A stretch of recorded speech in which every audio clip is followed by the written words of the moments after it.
मैंने टीचमेंट पे online classes अभी अभी शुरू किया है। मेरा फेवरेट फीचर तो डिजिटल व्हाइट बोर्ड है। बस बोर्ड शेयर किया और लिखना शुरू। वही क्लासरूम वाली फील। पहले थोड़ी प्रॉब्लम होती थी क्योंकि कुछ स्टूडेंट्स को फॉर्मूला अच्छे से दिखाई नहीं देते थे, लेकिन अब सब कुछ क्लियरली दिखाई देने लगा है। वो खुश तो मैं खुश। इसीलिए कहते हैं कि टीचमेंट पे टीचिंग आसान है। अभी डाउनलोड करें टीचमेंट, इंडिया का नंबर 1 टीचिंग ऐप।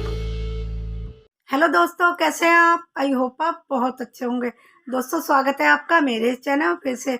दोस्तों, मैं आज आपके सामने एक नई कहानी लेकर फिर से उपस्थित हुई हूँ। कहानी बिल्कुल सत्य है। जो मैं आज आपको कहानी सुनाने जा रही हूँ वह सरसपुर गांव की कहानी है।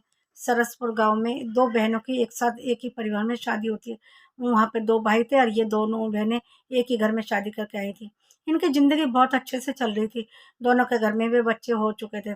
जो छोटी बहन थी उनके घर में 2 बच्चे थे। बड़े के घर में भी, जो बड़ी बहन थी उसके घर में भी बच्चे हो चुके थे। उसके बच्चे बड़े बड़े हो गए थे। इनकी जिंदगी बड़े आराम से कट रही थी। दोनों बहनों में बहुत प्यार था। दोनों बहनें बहुत अच्छे से रहती थी। बड़ी बहन छोटे बच्चों को बहुत प्यार करती थी, छोटी बहन के बच्चों को। और सुबह-सुबह उठ के उनको चाय पिलाना, सब कुछ करना वह बड़ी बहन ही करती थी, क्योंकि वह उसकी ताई जी भी थी और बड़ी मौसी भी थी। बहुत प्यार करती थी छोटी वाली बहन के बच्चों को।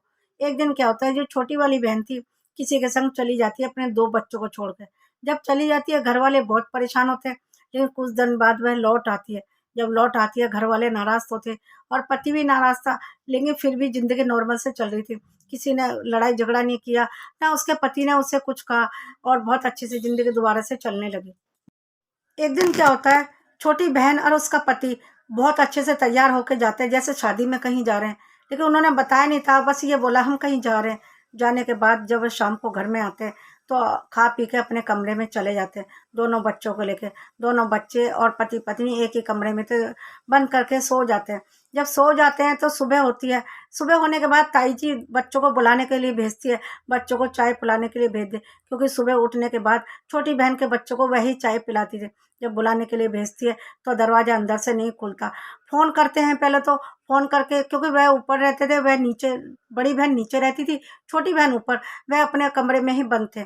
तो पहले तो फ़ोन करते हैं कि बच्चों को चाय के लिए फ़ोन कर दो। जब फ़ोन करते तो उसका जो देवर था वह फ़ोन नहीं उठाता।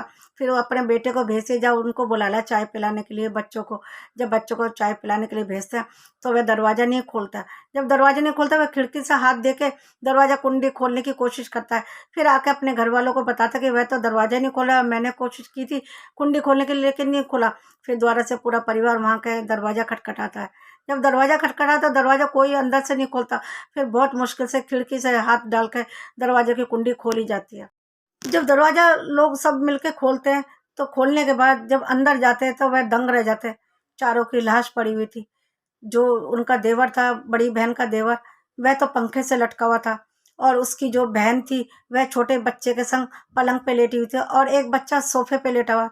सबके 2 बच्चों के मुँह से झाग निकल रहा था और उसकी बहन के मुँह से भी झाग निकल रहा था और जो उसका देवर था, वह पंखे से लटक रहा था। चारों की मौत हो चुकी थी। ना जाने किस बात पे, इस बात का पता लगाना ज़रूरी था।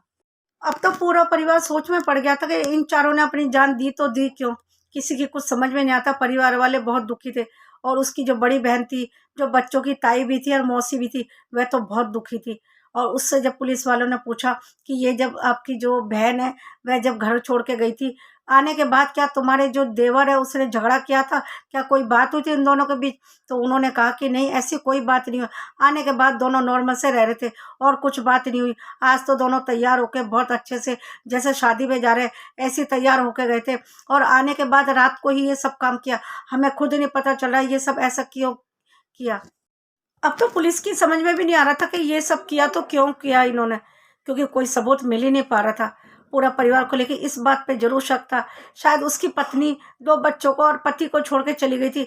शायद इसी गुस्से की वजह से उसने ये सब किया। दोनों बच्चों को मार दिया, अपनी पत्नी को मार दिया, खुद भी फांसी लगा ली। ये शक था पूरे परिवार वालों को, लेकिन कोई सबूत नहीं मिल पा रहा था इस बात का।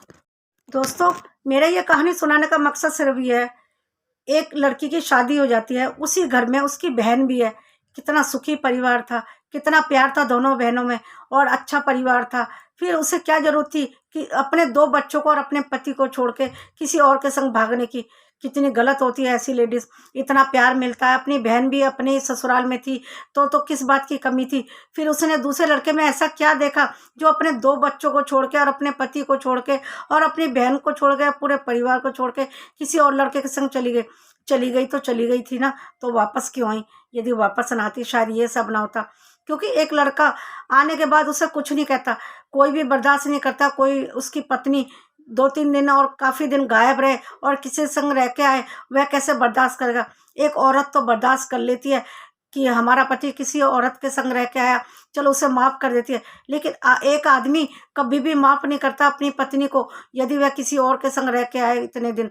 इसीलिए दोस्तों, सबको यही शक है कि उसके पति ने ही ये सब किया है। लेकिन उसने ये नहीं कि उसकी अपनी पत्नी को ही मारा, उसने तो अपने बच्चों को भी मार दिया और खुद भी चला गया।